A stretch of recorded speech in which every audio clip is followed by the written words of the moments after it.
toks svaigus karjeros šuolis, vos metus nacionaliniai politikai ir jau einate į ministrus. Galite patarti, kaip jums tai pavyksta, prie ko reikia mokėti prieiti ar kokiu žmogum reikia būti?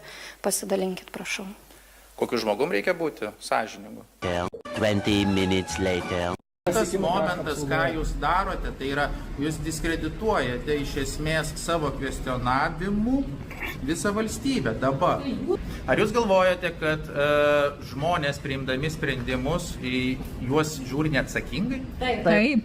Jūs klystate. Šitoje vietoje jūs labai klystate. Bet kažkoks visuomenininkas, kažkoks žmogus sugalvojo tą paversti į paprasčiausią. Aš esu paprastas, aš niekam nereikalingas, aš paprastas žmogus. Aš jūs girdžiu, aš su jumis kalbu. Man vienintelis dalykas, kas užkliuvo, tai yra šmeižtas, apie kurį nes jūs manęs nepažįstate. Ar mes gyvenam laisvoje valstybėje, ar ne? Jūs manęs nepažįstate. Aš matau, kaip jūs kalbate, matau jūsų interviu, matau, kaip jūs bendraujate. Iš to aš pasidarau ашмітей. Žiūrėk išvadą. Вона собі шоколадку купила, гадіна. З'їла сама шоколадку. А я що робить? А що, мені дивиться, як вона їсть шоколад, я теж може хочу шоколад. Задумала, мені дуже шоколад.